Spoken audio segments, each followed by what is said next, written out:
It's very interesting, this one. There are those who give little of the much which they have, and they give it for recognition, and their hidden desire makes their gifts unwholesome. And there are those who give little and give it all. Though there are the believers in life and the bounty of life, and their coffer is never empty. There are those who give with joy, and that joy is their reward. And there are those who give with pain, and that pain is their baptism. And there are those who give and know not pain in giving, nor do they seek joy, nor give with mindfulness of virtue. They give as in yonder valley the myrtle breathes its fragrance into space. Through the hands of such as these, God speaks, and from behind their eyes, He smiles upon the earth. So basically, you should give without joy, without seeking, without anything, right? Yes. You should give instinctively. When you say something is instinctive, that means it just happens naturally. When you give your kids, do you think, today I'm going to give her? No, you just give. See, I always think, I'm wearing these danglers. When I was younger and I had a collection of them. And then me and my cousin would squabble over who should get which dangler. And this is mine, that is yours, this is mine, that is yours. Right?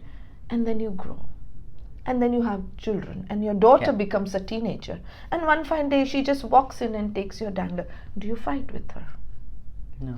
You just give, because that's the most natural, instinctive thing. Since she's a drama person, I'll say it's on stage. You move instinctively after you mature. You give space. You don't say, oh, the limelight is mine, these lines are mine, all the limelight should be on me. No. You move. You let each character take his place on stage, because that's needed. And that's a process. That's the growth that you've gone into, right? Because you've studied, you've learned, and experience has taught you to do that. Exactly.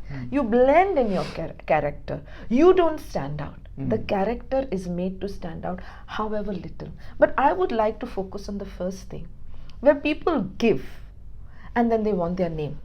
So and so's ward. Or they'll give, and on the book will be in memory of so and so. Or they will make it a point, if they give you something to remind you, I had given you, you didn't say you liked it. 2 years down the line, remember that time I had given you? Or see, when you were in pain, I gave you. Now I am in pain, you must give me.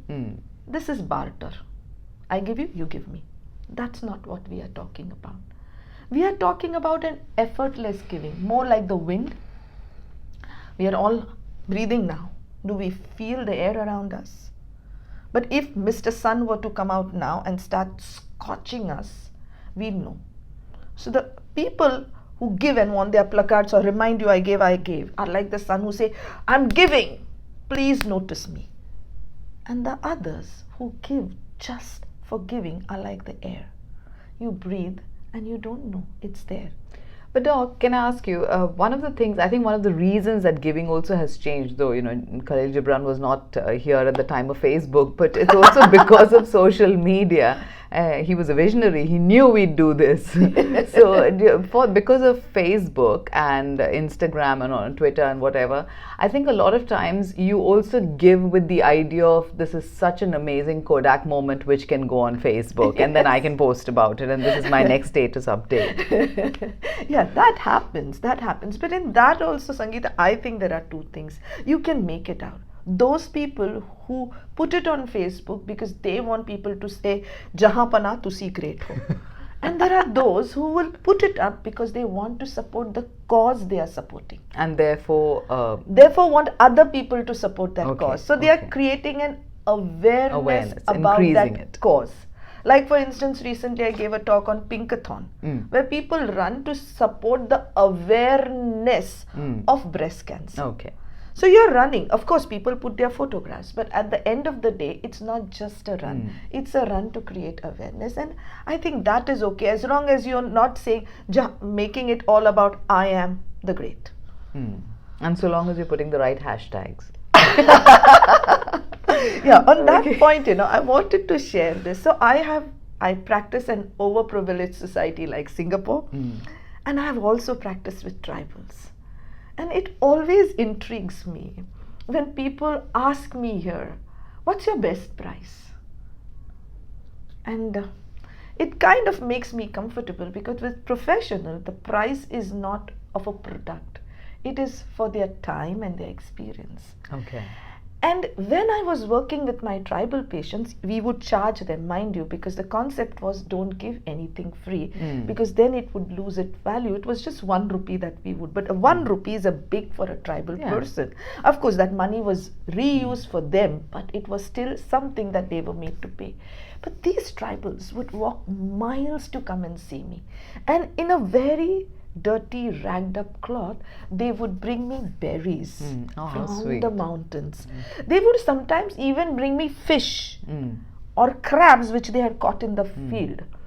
And very lovingly they would open and give it to me. And I tell you, even now I get goosebump pimples thinking the love with which it was presented to me, that treasure, and that could be the complete day's meal. But it was just given because, you know, it was love, nothing more than love. Yeah, I think when you are given something with love, absolutely nothing can take its place, right? Because there's a memory of that love that lingers on even after the product is consumed or used. And this I have seen, you know, even when I had helpers who used to come to me in India, they used to bring their whole month's pay and say, Dr. Nee, take whatever you want. So sometimes I felt that these are the real rich. Unlike people who haggle, you know, haggle even with those street vendors. भैया 10 रुपए का पालक 5 रुपए में देगा? No, just give it.